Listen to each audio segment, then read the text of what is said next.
RPD news की team पहुंची जिला बांसवाड़ा पंचायत समिति अर्थुना के नवनिर्वाचित उप प्रधान श्रीमती दर्शना कोठारी बनी है। वे उनके प्रतिनिधि कल्पित कोठारी ने आरपीडी न्यूज के माध्यम से बताया कि बिना किसी राजनीतिक भेदभाव से क्षेत्र का अधिक से अधिक विकास कार्य करना मेरा उद्देश्य रहेगा। तो आइए जानते हैं बिरबल कड़वा के साथ सीधी बातचीत में कल्पित कोठारी जी के अपने क्षेत्र में विकास कार्य के प्रति विचारों को।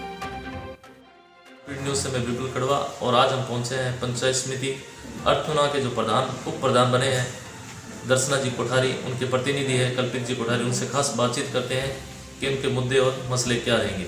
विशेष तौर से मैं आपको बताना चाहूँगा, अर्थुना पंचायत समिति से इन्होंने निर्दलीय डायरेक्टर के रूप में चुनाव मैदान में उतरे और इनने यहाँ जो अर्थुना की जनता ने 36 कौमों की जो जनता है उन्होंने इन्हें मान सम्मान दिया और इस पद पे विराजमान किया है। तो विशेष बातचीत कल्पित जी कोठारी से।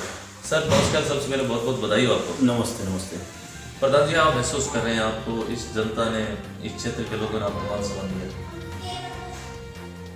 5 साल पहले हमें अर्थुना के उप सरपंच के रूप में अर्थुना की जनता ने मौका दिया था। जी जी। उस समय भी मैंने मेरी टीम के लगभग 13 वार्ड पंच लड़ाए थे और उसमें से 9 वार्ड पंच जीत के आए थे। और जो मौका 5 साल अर्थुना की जनता ने दिया तो हमने उसका बहुत शानदार तरीके से अर्थुना में काम किया। अर्थुना का डेवलपमेंट किया। 5 सालों के दरमियान हमने अर्थुना के अंदर बहुत सारी इंटरलॉकिंग सड़कें बनाई, आवास का पैसा लोगों को दिया, शौचालय का पैसा दिया और लाइट की व्यवस्था और बहुत सारी व्यवस्थाओं में हमने बहुत सारा काम किया।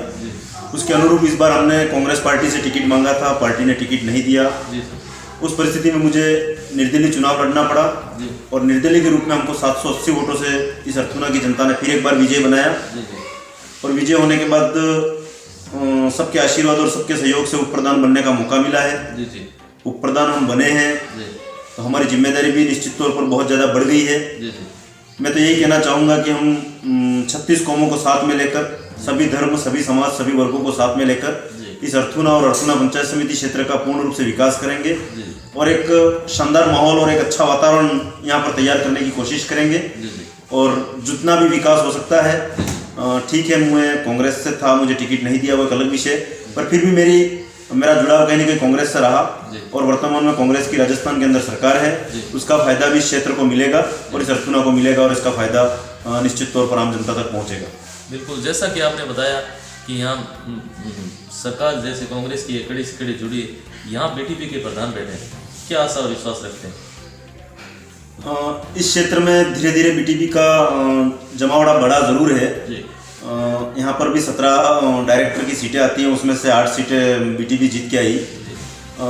कांग्रेस की 3 सीटें आई, बीजेपी की 4 सीटें आई और हम 2 निर्दलीय जीत के आए थे। उस परिस्थिति में कोई संभव नहीं था कि बीटीपी के विपरीत कोई प्रधान बन पाए।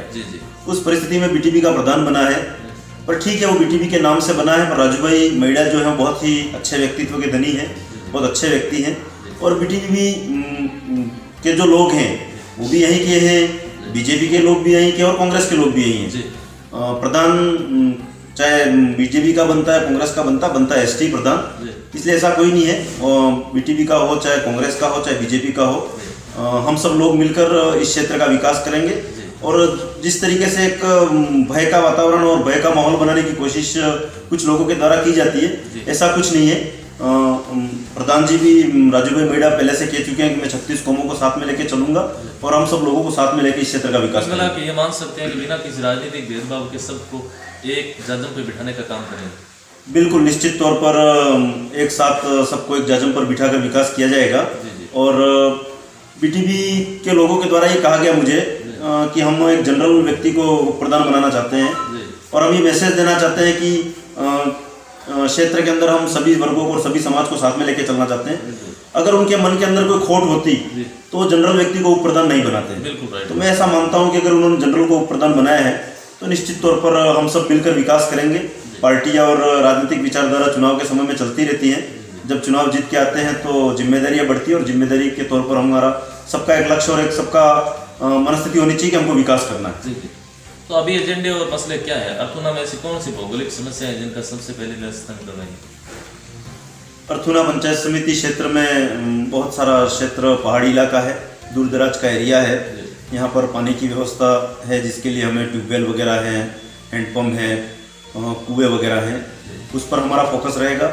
सीसी सड़कें अभी तक बहुत सारा ऐसा एरिया है जहाँ पर अभी तक सीसी सड़कें नहीं पहुँची हैं, तो हम एक कार्य योजना बनाकर सीसी सड़कों का निर्माण करेंगे। और जो 5 साल अर्थुना में मैंने एक साफ सफाई और स्वच्छता के रूप में और इंटरलॉकिंग सड़कों का जो काम किया, उस जाल को मैं चाहूँगा कि हम 27 पंचायतों के अंदर इस जाल को हम बिछाएं, और जो प्रयोग हमने अर्थुना का किया वही प्रयोग हम 27 पंचायतों में करने का पूरा प्रयास हम और प्रधान जी मिलकर करेंगे। बहुत अच्छी बात है। विकास की एजेंडा की बात करें, शिक्षा को लेकर यहाँ अर्थुना पंचायत समिति में वर्तमान स्तर क्या और आगे आपके क्या प्रयास रहेंगे? क्योंकि शिक्षा है मुख्य अंग है शरीर का, एक तरह से अभिन्न अंग है अपने जीवन का। शिक्षा के क्षेत्र में अर्थुना बहुत अच्छी स्थिति में है। हमारे यहाँ पर आज की तारीख में 4 सीनियर स्कूल हैं। हमारे उप सरपंच के कार्यकाल में ही यहाँ पर अंग्रेजी माध्यम का स्कूल खोला गया है गवर्नमेंट का। तो निश्चित तौर पर इस क्षेत्र के अंदर शिक्षा को बढ़ावा देने के लिए भी हम लोग प्रयास करेंगे और एक जन जागृति फैलाएंगे, और शिक्षा का स्तर सुधरेगा, शिक्षा का बढ़ावा होगा, तो निश्चित तौर पर ये छोटी मोटी जो समस्याएं पैदा होती है वो नहीं होंगी और लोगों में एक जागरूकता आएगी और क्षेत्र के अंदर शिक्षा के माध्यम से एक अच्छा संदेश जाएगा और शांति का माहौल बनेगा। वर्तमान में यहाँ ज़्यादातर 85% से अब यहाँ खेती पे डिमांड है, किसान मजदूर वर्ग, उनको लेके क्या कहना चाहिए? हमारे यहाँ पर वास्तव में खेती का क्षेत्र, खेती से ही लोग गुजारा करते हैं और मेहनतकश लोग हैं, खेती करते हैं, मेहनतकश लोग हैं, खेती के माध्यम से अपना गुजारा करते हैं। और हम सरकार से बात भी करेंगे कि क्षेत्र के अंदर रोजगार के अवसर पैदा किए जाएं, ऐसा कोई रोजगार का माध्यम पैदा किया जाए जिससे खेती के अलावा भी उनका घर बार चलता रहे। इसके अलावा राजनीति को आप किस रूप में लेते हैं? क्योंकि आप तो पुराने काफ़ी समय से पॉलिटिक्स का एक हिस्सा रहे हैं, उप सरपंच भी रहे हैं, जैसे आपने कांग्रेस पार्टी से आपका जुड़ा है, राजनीति को आप किस दृष्टि से देखते हैं? मेरा ऐसा मानना है कि राजनीति होनी चाहिए। राजनीति के रूप में मैं ये कहना चाहूँगा कि क्षेत्र के अंदर समय आता है, चुनाव के समय में सब प्रकार की विचारधाराओं के साथ में चुनाव लड़ना चाहिए, पर जब चुनाव हो जाते हैं तो हमें सभी प्रकार की पार्टियों के लोगों को मिलकर क्षेत्र के विकास पर ध्यान देना चाहिए और हमारा सबका एक एजेंडा होना चाहिए कि हम क्षेत्र का विकास कैसे करें, यहाँ की जनता का डेवलपमेंट कैसे हो, यहाँ की जनता का हम कैसे भला कर सकें, उस पर हमारा काम होना चाहिए। वर्तमान में जिस प्रकार से हम देख रहे हैं आसपास के जो क्षेत्र हैं, सोशल मीडिया या मीडिया न्यूज़पेपर के माध्यम से करप्शन काफ़ी फैला हुआ है, आसपास सुनने को भी है, इसको लेकर क्या कहना चाहिए? करप्शन पूरे देश का एक बहुत बड़ा मुद्दा है और मैं ये कह सकता हूँ कि 5 साल उप सरपंच रहे, उस टाइम पे भी मैंने करप्शन को मेरे पंचायत में मैंने कंट्रोल करने का पूरा प्रयास किया और काफ़ी हद तक उसको हमने कंट्रोल भी किया। इस बार भी हमारा सबका ये प्रयास रहेगा कि क्षेत्र के अंदर करप्शन पे हम बिल्कुल कंट्रोल करें और बिना भ्रष्टाचार और बिना भय क्षेत्र का विकास हो। कोविड-19 महामारी से अपन जूझ रहे हैं, वर्तमान पूरा देश पूरा वर्ल्ड जूझ रहा है, इसको लेके क्या कहना चाहेंगे? आपने चुनाव प्रचार के दौरान किस प्रकार की सावधानी बरती और लोगों को क्या संदेश देना चाहेंगे? कोरोना महामारी इस देश के लिए बहुत बड़ी और वर्ल्ड के लिए बहुत बड़ी एक समस्या है और जिसका केंद्र की सरकार ने, राज्य की सरकार ने और हमारे यहाँ के प्रशासन ने बहुत बखूबी इसको निभाया है। राज्य सरकार का भी बहुत अच्छा इसके अंदर भूमिका रही है और मैं लोगों से अपील करना चाहूँगा कि हमको सोशल डिस्टेंसिंग और मास्क का निश्चित रूप से अनिवार्य रूप से इसका पालन करना चाहिए, मास्क का उपयोग करना चाहिए और भारत सरकार और के माध्यम से बहुत जल्दी वैक्सीन की तैयारी हो चुकी है, वैक्सीन बहुत जल्दी आने वाली है, तो हम ये मान सकते हैं कि वैक्सीन बहुत जल्दी आ जाएगी और जब तक वैक्सीन नहीं आती है, जिसका समाधान नहीं होता है, तब तक हमें सोशल डिस्टेंसिंग और मास्क का उपयोग करना चाहिए। वर्तमान में जिस प्रकार से लोगों ने आपको मान सम्मान दिया, निर्दलीय प्रत्याशी के रूप में आपको आए थे और इस मुकाम पे पहुंचे, लोगों के लिए 2 शब्द। अर्थुना की जनता ने मेरे पे बहुत बड़ा ऋण चढ़ाया है और मैं यही कह सकता हूँ कि उस ऋण को मैं ब्याज सहित पूरा करूँ, उसके लिए मैं प्रयासरत रहूँगा। 24 घंटे मेरा जीवन, मेरा समय अर्थुना की जनता और इस क्षेत्र की जनता के लिए समर्पित रहेगा।